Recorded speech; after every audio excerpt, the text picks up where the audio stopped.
Okay, how's everybody doing this evening? Actually, this afternoon. I think it's about 1:52 in the afternoon here in San Diego. But I wanted to make this video, and I wanted to go live because I want to talk a little bit. Because now that we know um, everything kind of gets sorted out with the presidency, we kind of know who's going to be president. Joe Biden, obviously, and some other things got to be sorted out with the Senate yet. But still, we kind of know the direction of things are going, where things are going. But I want to talk a little bit about a video that I watched the other night, and I've got it up in front of me right now on screen. And this is a video with Dan Held, who's from Kraken, which is an exchange, and Michael Saylor. Michael Saylor is a billionaire, actually born in the same state that I was born in. He was born in Lincoln, Nebraska. Very interesting guy because the reason he made his wealth, the way he made his wealth, was he owned or started a company by the name of MicroStrategies. You can read about him in Wikipedia. But basically, what MicroStrategies does is they're able to mine data. Let me get this stuff out of the way here. Read some of this stuff to you. Um, so basically the company's able to do is mine data, and from that data, kind of predict futures for companies, and that's how he was able to take this company public and be very successful. Right here, using the funds from DuPont, Saylor founded MicroStrategies with the fraternity brother. The company began developing software for data mining, then focused on software for business intelligence. In 1992, MicroStrategy won a $10 million contract with McDonald's to develop applications to analyze the efficiency of its promotions. The contract with McDonald's led Saylor to realize that his company could create business intelligence software that would allow companies to use their own data for insights into their businesses. So this is an interesting guy from the standpoint that he's using technology, mining data to predict future outcomes for businesses. That's how he's made his money. So that's how this guy got to be so wealthy. I think he's worth $6 or $7 billion, maybe more. But he is making a huge investment in Bitcoin, $425 million bet, and I believe some of that $425 million is through his company, and also him personally has staked a few $100 million into Bitcoin. So this guy, who's a very wealthy guy, made his money by being able to predict futures with mining data for companies, is projecting Bitcoin to be the only true and as I'm gonna go into this a little bit because I listened to this the other night. I thought it was really super interesting because this guy's a scientist. He approaches this more from an engineering standpoint than he does from a political or business standpoint. He looks at Bitcoin as a solution to a problem, like a physics problem, more than something that people do because the narrative is we don't want to hold dollar bills anymore because we just think they're bad. He's looking at this more scientifically, and it's a very interesting interview that Dan Held has with Michael Saylor. And I'm going to play lots of parts of this, and we're going to listen to it, and I'm going to talk about it because I thought this was very, very interesting. So I'm going to start right here. First, before we do that, let's look at the markets. I think Bitcoin's been up here today. So Bitcoin's up over 15,000. It was below 15 yesterday. It's been going up here recently quite a bit, almost broke 16,000. Maybe it did break 16,000 briefly, then pulled back to the high 14s. Now it's back over 15.3. So it's been bouncing around between $15,000 and $16,000 more or less for the last few days. But look, 7 days up 11.6%.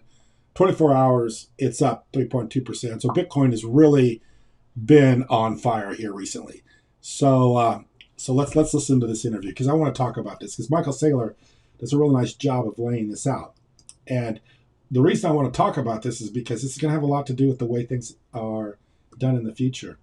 So because we are looking at massive stimulus programs, and I'm going to show you some articles here in a moment about now that Joe Biden has been elected president, and of course with the vice president that he has, some of their ideas as far as what they're planning on doing with stimulus. And this is very interesting because this is all going to play out in a way that it's going to be impossible to stay ahead of the game as far as inflation, and stay ahead of the game as far as being able to make money quick enough to make up for the loss that you're going to be. It's going to be on everybody because of the massive printing, and as he describes, the energy loss of money. He actually makes an analogy that money is like energy. And if you have a dollar and that dollar is being inflated at a high rate of inflation, that's almost like the dollar is losing energy. And over a period of time, it's like a balloon that's full of air that starts to have a hole. It's just going to deflate. And no matter how much air you pump into that balloon, you can't continue to reinflate it because it's got a hole in it. So it's like he's an aeronautics engineer, and he talks about the airplane. If you don't get the airplane right, it crashes. If you don't get the ship built right, it sinks. And that's the way this is. If there's a loss of energy in your monetary exchange that you're using to exchange back and forth to do business, if there's a loss of that energy, you can't make it up in your business. So in other words, I think with a restaurant, I was in the restaurant business for a short period of time. There's a very small amount of profit in the restaurant business. So you have to be able to make that profit, pay your employees, pay your vendors, pay everybody that you're getting your food from, pay your overhead, your rents, your lights, your electricity, your everything you have to pay. But you're also going to have to pay for whatever loss that you're losing by holding or paying for things in dollars. So as you're paying for everything, and then you're also losing 10 to 15%, as Michael Saylor mentions in this video, in loss of buying power of the dollar that you're using to operate your business, there's no way to make that up. You can't make up the 15 to 20% of loss in the value of the monetary value that you're exchanging for your restaurant to be in business, and then also to pay all your expenses. You're going downhill, and eventually you go bankrupt. You can't afford to continue to run the business, and that's what he's talking about, and that's what's going to happen. If as long as you're holding fiat currencies, you're in a race to try to make enough to stay ahead of what the energy is being lost from the value of the money that you're exchanging, and also in the energy it takes in order to keep your business operating and expending. And I see this every day. I see it in so many businesses. It's so expensive to run a business, but at the same time, you're also fighting by not being able to ask for more money from the people that you're doing business with in order to keep up with what you're losing by the increased inflation and the massive stimulus and the more money being printed. And that's been happening for a long time, but it's going to start happening at an accelerated rate. So I want you to listen to this for a little bit. I don't even know how much I can play without, this being a copyright from YouTube. I'm not really up on that, but I'll play a little segment, stop, so we can talk a little bit about it. But this is Michael Saylor. This is Dan Held, and this is a great interview, and I would highly recommend everybody watch the whole thing. It's an hour, almost 2 hours long. I've watched it a couple of times now, and I find it very fascinating. So anyway, here we go. I'll play a little bit of it. Let me see if I've got my speaker up high enough so that you can hear it. Hopefully that's loud enough, and here we go. A lot of things to unpack here that I want to touch on. One is I love that when you get into talking about like discounting cash flows and looking at how the Fed and other central banks influence how investments are made, it's essentially a measuring stick, and they keep changing that constantly, which makes That's a great point. So as inflation continues to fluctuate and change, you have to adjust to that as a business. And if you look at the U.S. inflation rates, and this is just something I just pulled up on the internet, I just put in U.S. inflation, and according to this, it's 1.5 in 2010, 2011 is 3. Here we are, 2020, after trillions of dollars of stimulus being printed earlier this year, and we're still at 1.4%. But you could see, even if you believe the numbers from the Department U.S. inflation calculator, I don't know where this is being calculated from, but I think it's taken from the government. So these are the numbers they're putting out. you can see that even at that, it's bouncing around. So you have to account for that as a business person. So anyway, let's go on. Listen a little bit more before I An start. investor like yourself or a businessman, look at like, how do I measure different investments? And if they distort that underlying measurement of the successful allocation of capital, then that's a, that makes running a business super hard, because then you don't know what return you're getting, because are you beating inflation? Are you beating this distortion in the economy?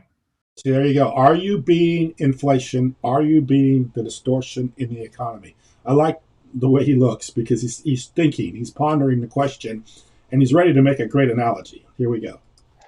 Yeah, it's really a question of your relative framework, right? If you take as a given that dollars are constant and valuable, then of course you would never trade your dollars. See, there you go. If the dollars are constant and valuable, you would never trade your dollars because there would never be any fluctuation, which means there would never be a bleed off. There'd never be a loss. There'd never be a hole in the balloon. The balloon would constantly stay filled with air, and there would never be any escape. So if that was true of the dollar, you would never not hold the dollars. You would keep the dollars because the dollars would be a good way to preserve the energy of your bank account. It would preserve the energy of your measure of exchange. There would be no loss of energy. So here we go. For anything that had volatility, because you would see that as risky. But if you take as a given that the dollar is going to lose 10% of its value every year, then it changes your frame of reference. He's talking 10%. I think it's much higher, but he's throwing out 10%. But I just showed you what the U.S. government's throwing you out. They're throwing you out 1.4%. He's saying 10%. So he's already disagreeing with what U.S. government figures are. So here we go. I think that a metaphor, which is very useful here, or a model that's very useful, is Here now he goes into the engineering side of his brain. Now he's going to start analyzing this as a scientist, as somebody, as a physics problem, as a scientist. You can see the look in his eyes. He's starting to think about this problem. And here we go. He's going to give you a nice analogy. Is the model of adiabatic lapse, or in thermodynamics, there's something called an adiabatic system. So if I'm at sea level and I've got constant pressure, I've got constant oxygen, and I've got constant energy. Energy is heat. As I suck the energy out of a system, the temperature falls. So if I take you up. Now, he's making the analogy of energy is heat, and if you suck the energy out, the temperature falls. So now he's going to make that same comparison to the dollar. How the dollar is being sucked, the energy is being sucked out of the dollar by the inflation, by the stimulus, by the printing of money. And this is worldwide. This is not only the United States. This is all fiat currency. So here we go. Up 1,000 feet, you lose 3 degrees Fahrenheit. If I take you up 10,000 feet, you lose 30 degrees Fahrenheit. That's why in Aspen or in the mountains, you've got this cool climate in the summer. It's all quite pleasant if it's Aspen in the summer. On the other hand, when I take you up 50,000 feet, you lose 150 degrees Fahrenheit. Now you go from 70 degrees above, 70 degrees Fahrenheit to minus 80 below. But that's not the only problem. The other obvious problem is that as the pressure falls, oxygen falls out of the solution. And, when you go to 9,000 feet, you've lost 30% of the oxygen. When you get to the top of Mount Everest, you've lost 80% of the oxygen. He's talking about as you rise in elevation, you lose more and more energy, you lose more of your oxygen, and you have less to live on. And that's what's happening with the dollar. If I kick you out of an airplane at 50,000 feet, if you don't suffocate to death, you'll freeze to death. You choose your poison. So if I keep expanding the monetary supply, it's the same thing as if I created a room at 70 degrees with oxygen. Okay, I like the way he says that, is the monetary supply. If you continue to create or expand the monetary supply, another way of saying, hey, they're just inflating the dollars. They're just creating more money. Okay, let's keep going. And I kept expanding the room by 10%.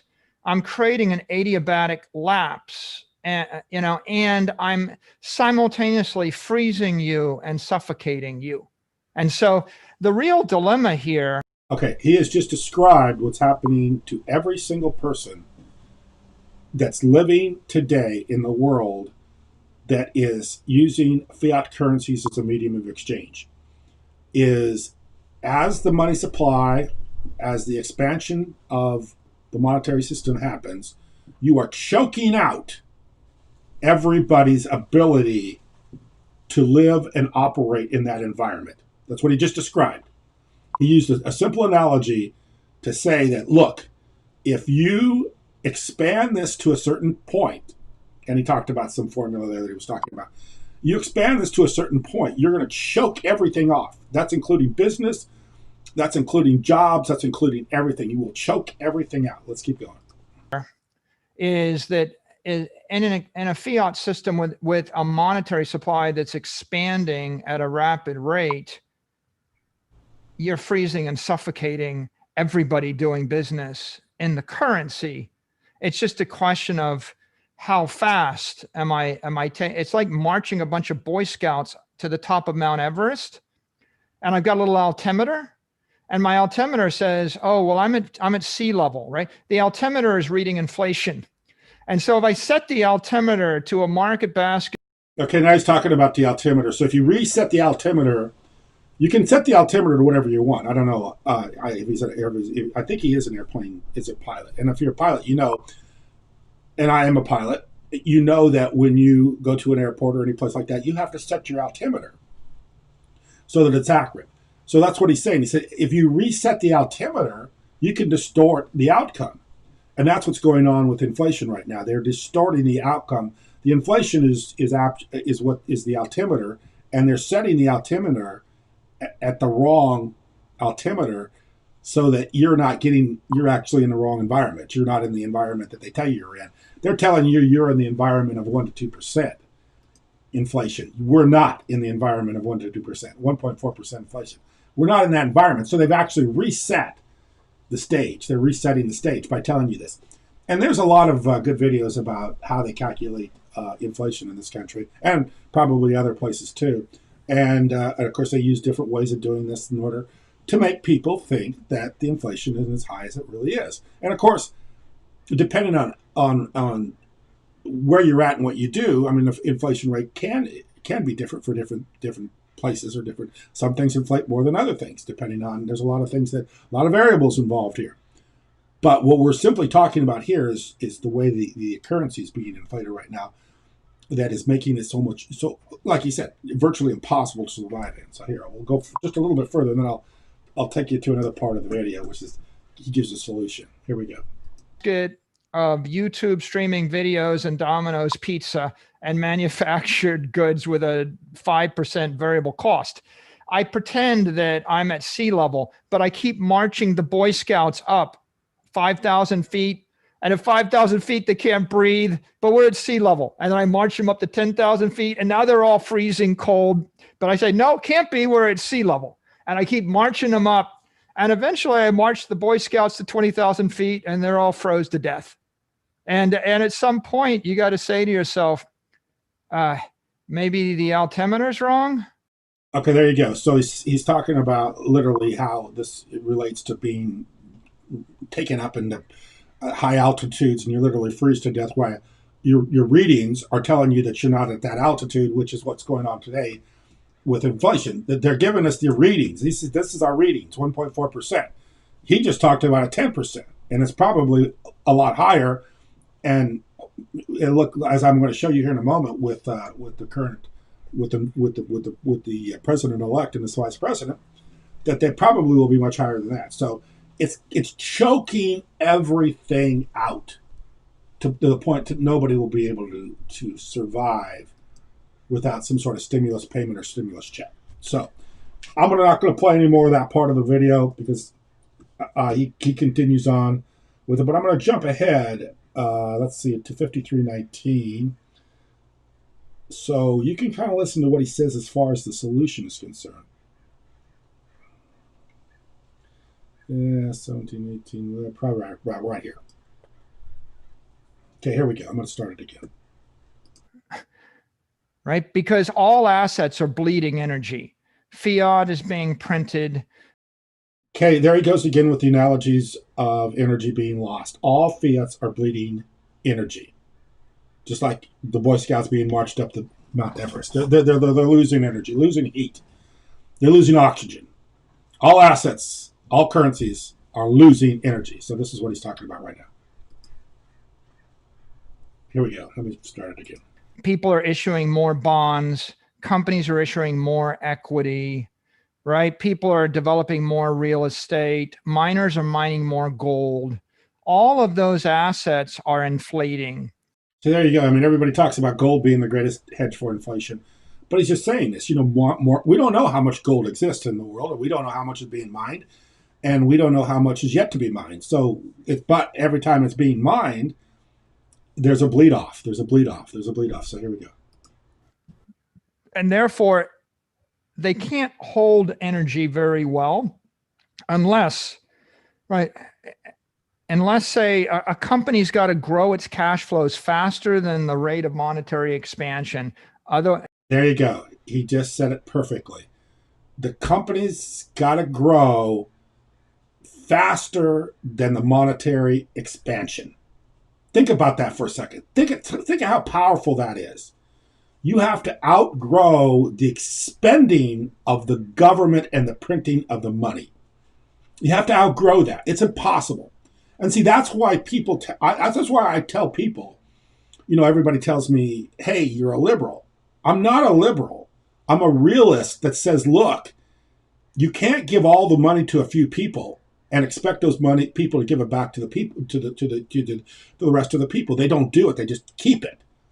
That's why, in my opinion, if you're going to do this, you might as well spread it out amongst all the people instead of keeping it within the hands of a few. If you're, and the way that politics has been done here recently, it's always been kept in the hands of a few. The Warren Buffetts of the world, he keeps the money. Those kind of people keep the money. Now, as we see, maybe with Biden and the new vice president, it'll be spread out over a lot of people, but it's going to be created. And that's the problem. And as if you're a business, you got to try to stay ahead of that. And that's going to be literally almost impossible to do, as he's going to tell you here in a second.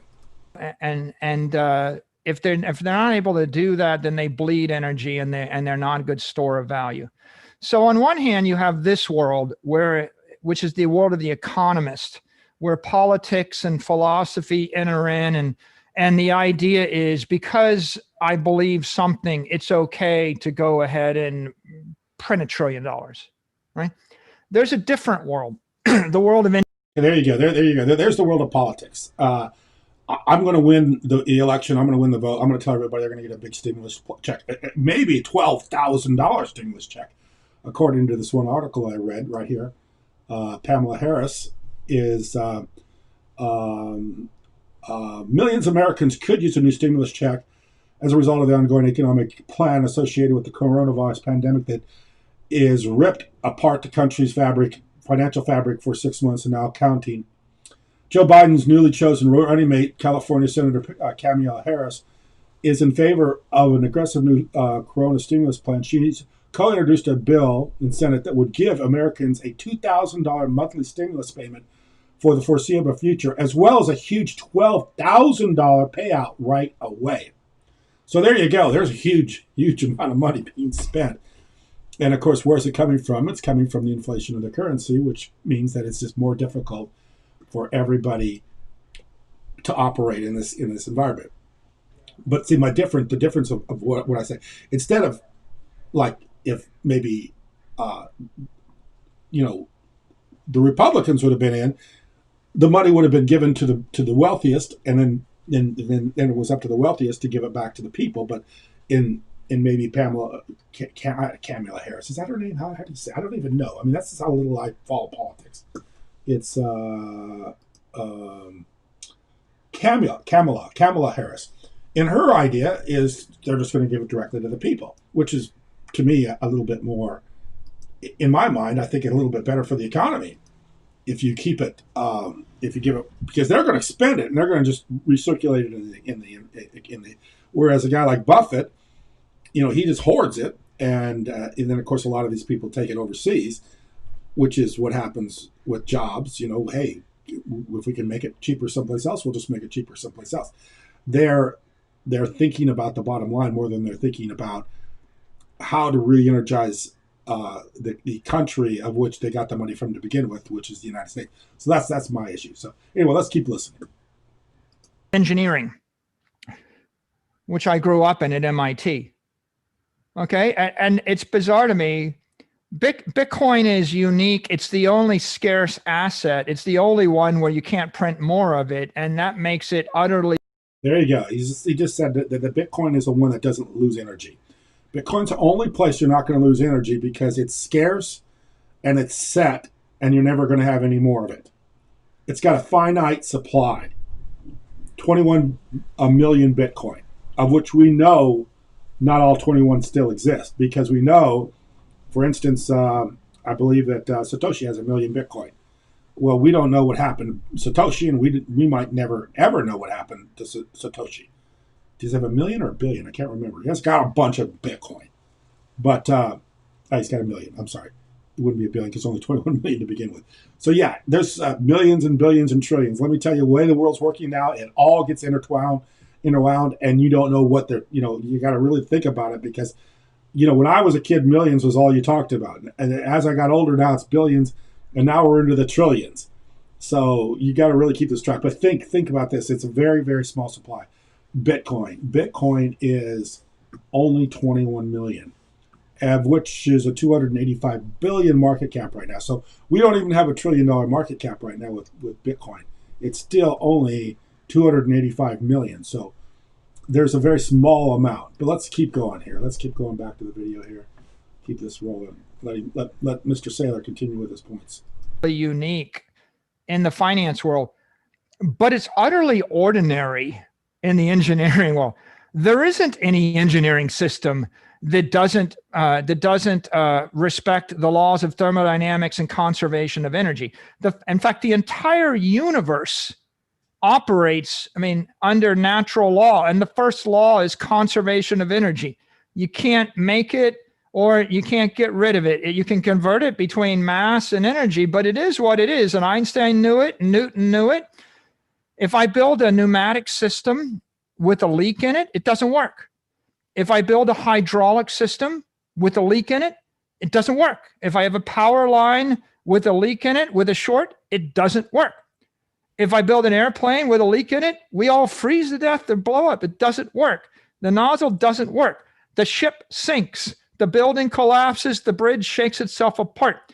If you don't recognize conservation of energy, which, what's the ultimate scarcity, right? Scarcity is energy.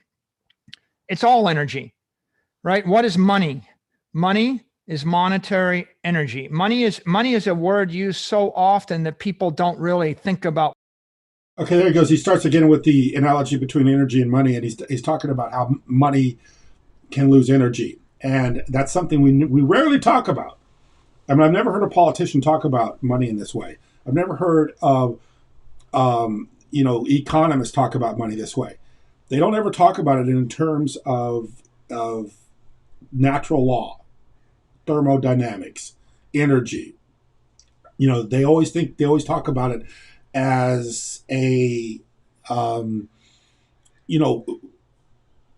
something that addresses a problem in a way that we could just move it around and do whatever we want with it.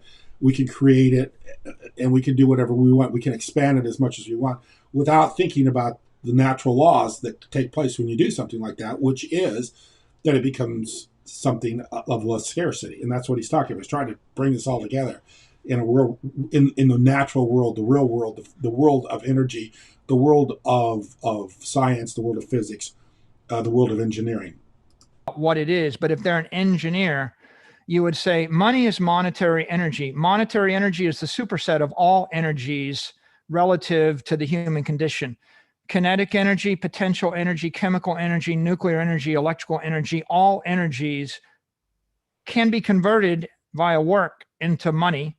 And money can be, I can take your $100 million, buy a bunch of guys with guns and start a war. That's kinetic energy. I can take the $100 million, buy electricity. I can take it and I can buy. Okay, I'm not going to play too much more of this video because I don't know how much of it I can play without having a problem with this video. So I think he's made a pretty good point. And the point that he's making is that we are in an environment where business cannot survive, individuals cannot afford to live, and everybody is losing energy, monetary energy, worth the value of the money is bleeding to the point that we can't survive. It just has so little value anymore. So here's a guy that's got a lot of money, and he's making a $425 million bet, and I think another $200 million in his personal account. So about $625 million bet on Bitcoin. And of course, he's talking about PayPal, he's talking about Square, he's talking about Dorsey, he's talking about some of these other people that are moving into Bitcoin too. And his biggest fear, if you listen to the rest of the video, is that everybody's going to figure this out, and it's going to drive Bitcoin to the price that nobody can buy very much of it. It's going to be too expensive. This guy has bought Bitcoin at around slightly below $10,000 Bitcoin. So he didn't get in at $5 Bitcoin, $50 Bitcoin, $100 Bitcoin, $300 Bitcoin. He got in at $10,000 Bitcoin. He's willing to make this bet at $10,000. And if you watch this whole video, he actually makes a pretty good point about why he making the bet at $10,000. Because he wanted to make sure that it was going to live. He talks about, he says now it's gotten to the point where it's almost unstoppable. And that's why he's playing in right now. Because it's at so many people have bought into Bitcoin now that it would be almost impossible to destroy Bitcoin because of what it's getting, the amount of money being flown into it, the amount of resources being flown into it, the people have staked their reputation on it now. Like I say, the guy from Twitter, PayPal, numerous other people are starting to get involved. Paul Tudor Jones. There's so much involved with this now that it's be very hard for it to die. So he waited until it got to this level before he invested. He claims he didn't really get it until this summer, that he knew about it, but he didn't really quite understand it to the level, to the depth to where he wanted to put this kind of money into it. But he understood it this summer, got into it, and then started buying when it was around $10,000, which, that's, to me, I mean, for where we're at, that's, we've been involved. I think my son bought his first Bitcoin at $300. So, we've been involved since way, way back when. Not that we own a lot of Bitcoin, but we've been involved since it was a few $100s. My son has anyway. I mean, I've been around since it's been I don't know what the lowest I've ever seen Bitcoin, a couple $1,000s, I suppose. So he's getting involved at 10,000. So yeah, no, he still thinks he's early in the game. His biggest fear is that somebody's going to come in and just buy incredible amounts of money. These guys that have billions and billions of dollars are going to throw more and more money at Bitcoin when they start to figure it out. And of course, his biggest thing right now is that most people don't understand it. He thinks probably 99% of people don't understand it, which I think he's right. If you watch the beginning of the video, he talks about, how most people don't understand Bitcoin. They don't understand cryptocurrencies. They're not going to want to understand it, and they're not going to understand it, but they're going to be forced to understand it, especially in the environment where there is no oxygen left in the room. There's no heat at the elevation. There's no room for business to make enough money to cover up the inflation and pay expenses. And that's the environment we're heading towards very quickly. And the way they're going to try and cover up this environment of no oxygen in the room, no heat in the room, is they're going to give you a stimulus check of $2,500. And right now, it looks like $2,500 is a lot of money to a lot of people, especially when you were only getting $1,000 from the last time. Let me go to the one where $2,500. Right here, or $2,000. She's co-introduced a bill in the Senate that would give Americans a $2,000 monthly stimulus check and a $12,000 outright payout. Well, that sounds to a lot of people like a fair amount of money. But as more and more oxygen sucked out of the room, as the heat starts to go less, as the money gets more and more printed, then maybe even $2,000 a month isn't going to be enough to support anybody. And that's what we're heading to. We're heading towards, and I think probably what we're heading towards is that if you own something like Bitcoin, you literally will own everything else. So being able to hedge and keep ahead of this tidal wave by the owning of Bitcoin will give you pretty much carte blanche to do anything you want to do, because you're owning the only thing that's kept ahead of the game.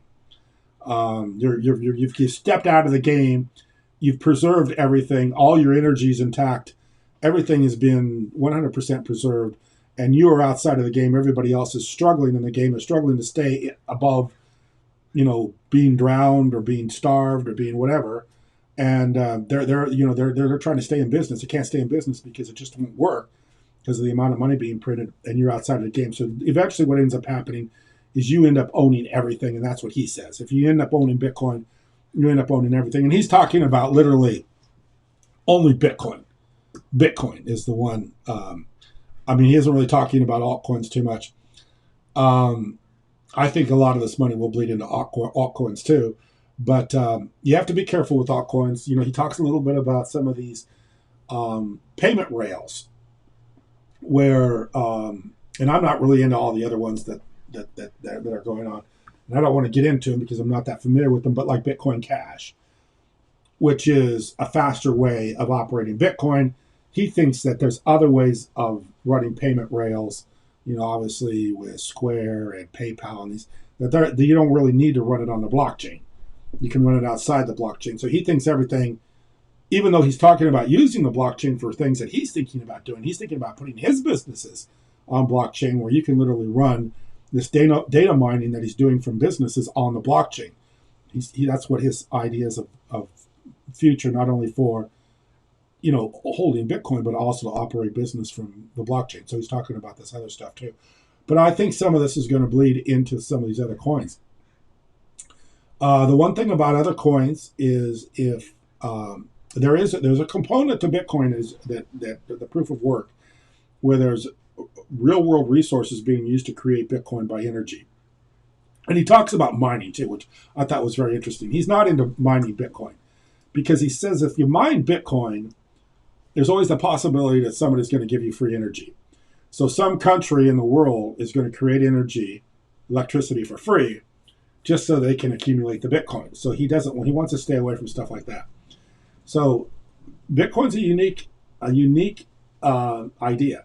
And it not only incorporates real world resources, energy, and it also has this way of recording transactions, and also has a way of exchanging transactions on the internet. So there's people who are able to accept payment and give payment on the internet and have it all work really well together. So this is a very unique idea that this guy's willing to throw a lot of money at, and some other people too.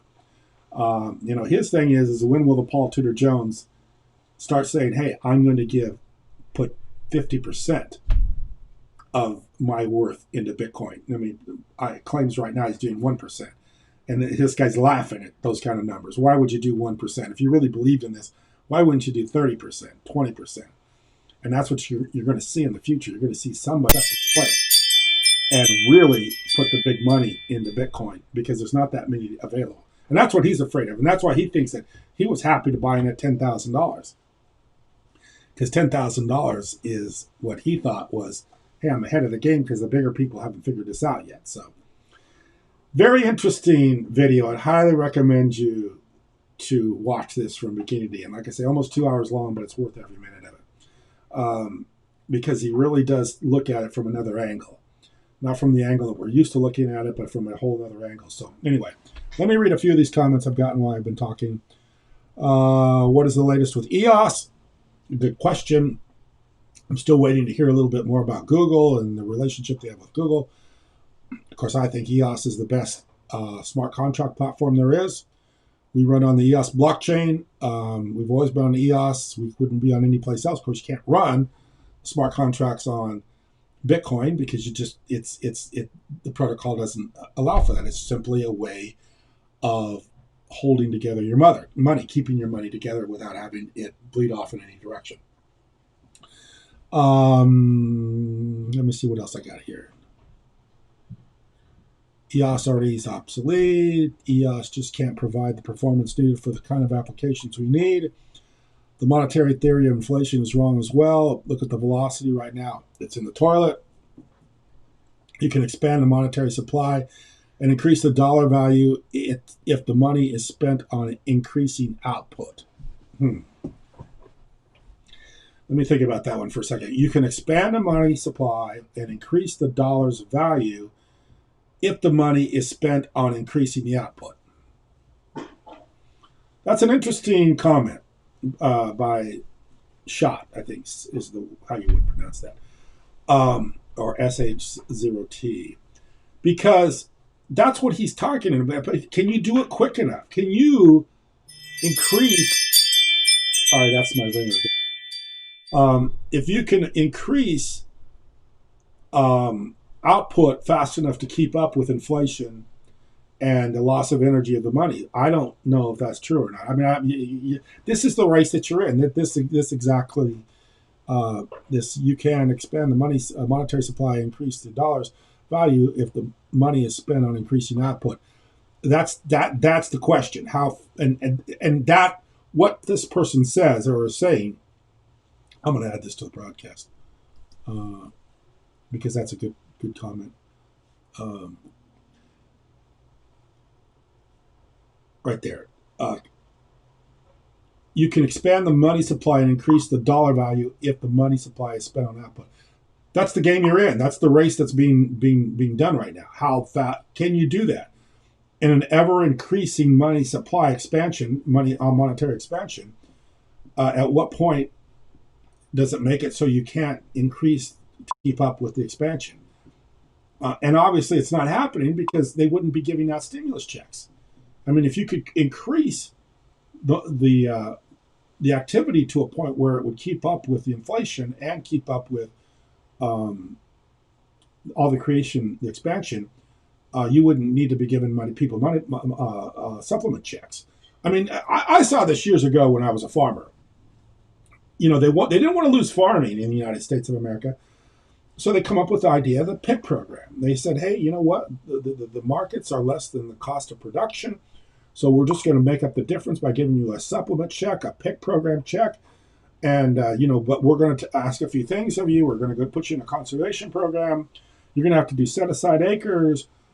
All the stuff that the government now, you're going to have to be more, less till, no till. We're going to mandate you to do certain things, but we're going to give you a stimulus check. We're going to give you a PIC payment. And that's kind of what they did. Because the farming was sucking the money quicker than you could make it by selling the commodity, the government had to step in and give you a supplement check.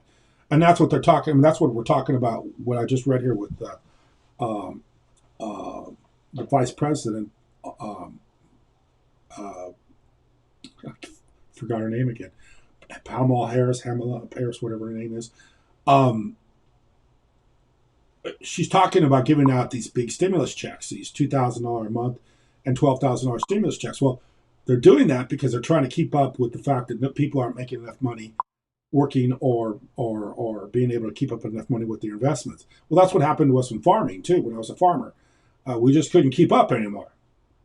So they had to support us basically.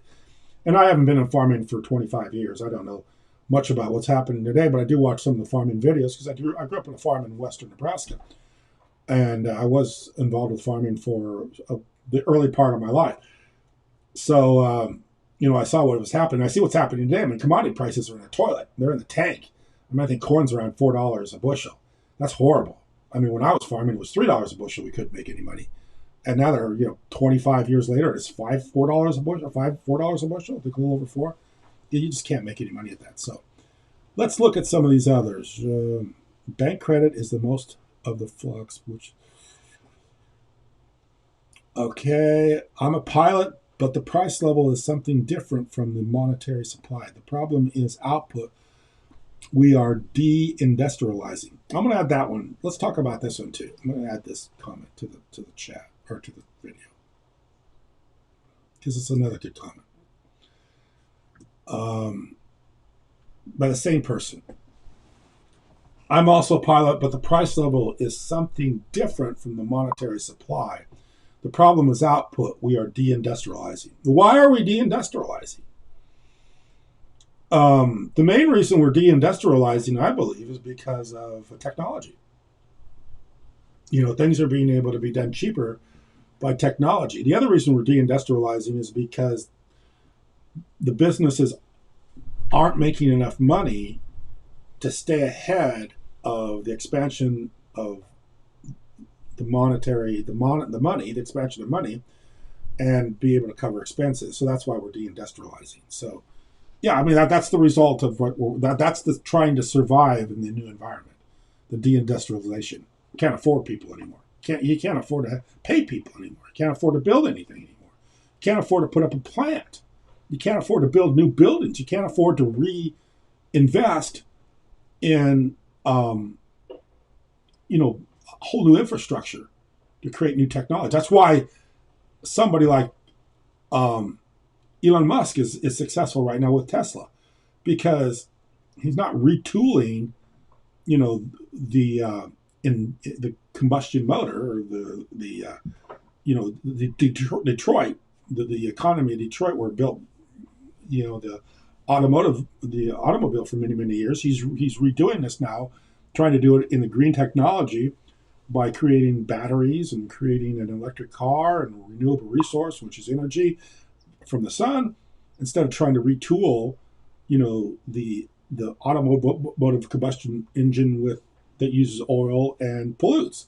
So yeah, this is the direction things are going, because it's cheaper and because it's renewable, and it's not retooling technology that we can't afford to produce anymore because it's just too expensive. This. Yeah. I appreciate your comments today, because you're making some look at electricity generation as a proxy for manufacturing or domestic output is falling off a cliff. Exactly. That's exactly what I just said. Has EOS still a chance to become a true competitor for Ethereum? I'll put this on the broadcast too, because we'll talk about this for a second. Obviously I've talked about this a lot. In my mind, Ethereum will never operate, especially as a smart contract platform. I mean, with Bitcoin, it's different because it does one thing. It only is a store of value. With Ethereum, it is trying to run DeFi and DeFi. And he talks about DeFi in that. I'll go back and watch DeFi too. He talks a little bit about DeFi. He talks about not risking your Bitcoin to gain a few percent by doing some exchanges or some decentralized finance. He's talking about if you hold the Bitcoin and just hodl the Bitcoin, that you'll make enough money by just hodling the Bitcoin that you don't need to go out and risk it on a DeFi or any kind of borrowing or reinvesting in something else. So he talks a little bit about that. I would watch that in that video too. The problem with EOS, and I think the always been the problem, is it came later to the game than Ethereum. Ethereum had already gained a lot of reputation by being where everybody did the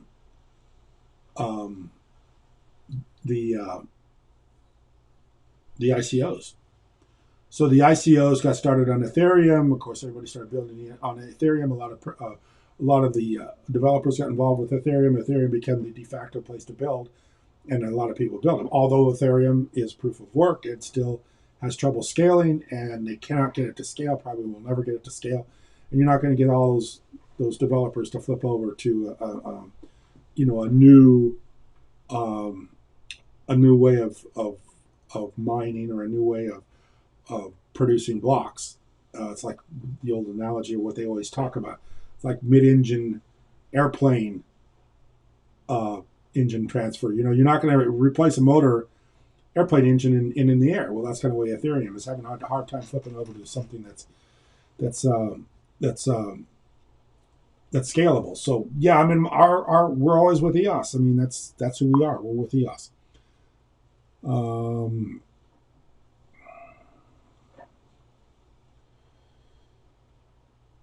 Yeah, this is a good one too. When EOS is $50, good vibes. Yeah, EOS is definitely going to go higher just because the money's being inflated. So everything is going to go higher. So yeah, lots of good comments here. There is some resistance to it. How long? I'll put this one to the because I don't know. How long do you think it'll take for Google to be in the top 21? I don't know. I mean, I'm going to look at that here in a second. Let's take a look at that right now.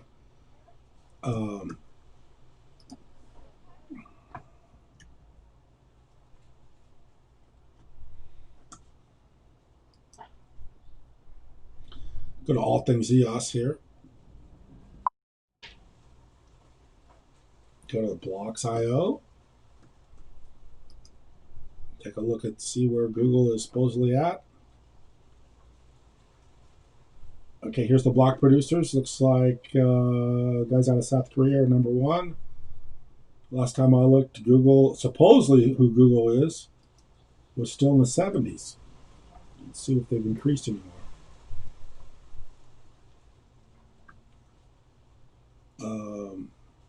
Right here, it's supposed to be Google, according to what everybody says. So EOS, Google Cloud, block producer account. So yeah, it's not going anywhere. I don't think this is Google. I don't know. I don't think Google's block producing right now, to tell you the truth. But that's a good question. I appreciate it. Okay, let's see if we got anything else here.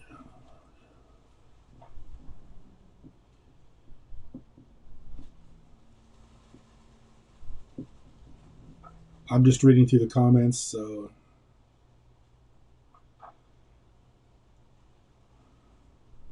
Okay, well, I read through all the comments. A lot of them are about EOS. They're asking me about EOS, you know, what's going on with EOS, block producers, EOS. Let's look at EOS real quick. Let's talk about EOS for a second. It's got a lot of comments about EOS. Obviously, because I've made over 1,000 videos about EOS, over 1,000. So, I mean, I'm disappointed with the price of EOS.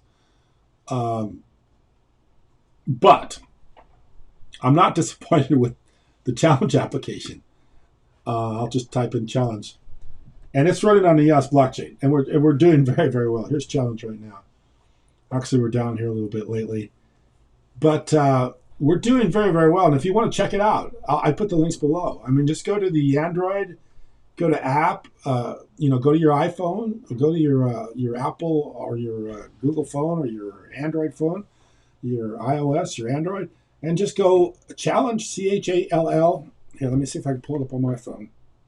CHALL EOS, challenge, CHALLENGE, I'm sorry. CHALLENGE EOS, and you will get the challenge app. I'll pull it up for you real quick here. I don't know if that's what it looks like on my phone. Then you just put in your login information. And there you are. I don't know if this is showing up on my phone or not, but that's the challenge application. And if you look at most of our challenges here recently, they're doing very, very well. I mean, let me just go through the new challenges. This one's got 13 comments. This has got 21 comments. This has got 11 comments, 4 comments, 18 comments, 42 comments. Here's one that I put up about a video that I did. I got 33 comments on the video. Right there. I don't know if you can see that or not. There. So in other words, I made a challenge for people to come visit that video, the last video I did outside. And I got 33 people to subscribe and to like the video. And I did that on the challenge application. So right there it is. So yeah, it's running flawlessly on the EOS blockchain. And not only that, I did a link to the video too. So people went to the video and they did a link. And so, yeah, the challenge application is working great. I mean, we love it. I mean, it runs fast. It runs well. It gets a lot of activity, and it's in the social. If you go to some of these, like, I don't know if it's on DAppRadar. DAppRadar isn't the best place to go. I'm going to put a link below. I don't want to go there right now because I have to go into some of my private information to get to that link. But I will, if it wasn't live, I would go there. But there's a place where you can actually follow the apps, and you can get to all the social media, the social media signals of how much is being how much stuff is being talked about or done on social media about that application. And we're in it like way up there. I mean, I can't remember what ranking we are, but man, it's done so well, and it's being talked about, and it's literally all around the world. I mean, it's amazing to me at the countries that we are reaching with this challenge application. I mean, literally around the world, literally all around the world. Like I say, for a long time, I don't know what it is right now, but we had more people using it from Bangladesh than any place else. It's very, very popular in India. It's very popular in, a number of countries around the world. I mean, it's like it's a worldwide phenomenon as far as these applications are concerned. It's just not, like the Silicon Valley days where it's basically the United States and Europe and a few other countries. This is literally going around the world, this application, and it's being used by thousands and thousands and thousands and thousands and thousands of people. And if you want to check it out, please check it out because it works very well. It works off the EOS blockchain, and a lot of things are happening on EOS right now. I feel like, like this Michael Saylor is talking about people don't understand Bitcoin, and he's hoping that they don't understand it because he thinks the more people understand it, the more likely it is more people will buy it, and then it's going to drive the price up because he wants to buy more. That's his intent, to buy more. So he's trying to keep it from really taking off. And I think that's actually a lot of what's going on with EOS right now too. It's just people don't understand it, and they don't understand how to build on it. And once they do, and I mean, I read all these comments, and I mean, I don't want to say that people don't understand it because we're always trying to figure new things out too, and we're not obviously the inventors, and we're not obviously the experts because we're trying to figure things out all the time too. But like I say, I've made over 1,000 videos with EOS, and I've talked about it quite a bit. I would say probably the biggest problem the EOS and the blockchain have right now is just that you have too many people that just don't understand it. It's a phenomenon that has yet to take place. It's like this Michael Saylor talks a little bit in this video that I put up, that in the beginning, I think that it was hundreds of years before the airplane actually got invented that people played around with it and never quite got it right until the Wright brothers, who were bicycle mechanics, came in and figured it out. Well, that's kind of the way the blockchain is right now. It's there. It's new technology. It's the future technology, but people still just don't quite get it. Not that it's going to take 100 years for it to figure it out, because people are going to be forced to figure it out here very quickly, just like people are forced to figure out Bitcoin. Like he said, he knew about Bitcoin for years, but never ever sat down to really understand it until the pandemic. And then when his company basically was completely sidelined because of the pandemic, he was forced to figure out Zoom so he could communicate with other people within his company. And he sat down and he started to see the inflation and started to see the stimulus, and was forced to think about ways of preserving money and keeping money from losing value. So that's what forced him into Bitcoin. And that's kind of what's going to happen with the blockchain. People are going to be forced into the blockchain because it's just a new way of doing business that will take over the way things are done. And of course, in this new environment, where it's hard to survive because of monetary policy, people are going to be forced to figure out the blockchain because it's a more efficient way of doing business. So yeah, the blockchain will be figured out, and EOS will be figured out. Bitcoin will be figured out. And this is the direction that things are taking. The economy's taking, business is taking. So this is what I talk about all the time on this channel. This is where we're going. So if you're involved, you're involved. If you're not, you're not. If you want to figure out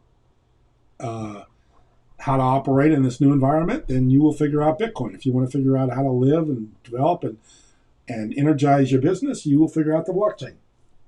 If you figure out how to want to do business around the world, you will figure out the blockchain. And if you want to figure out how to do it efficiently and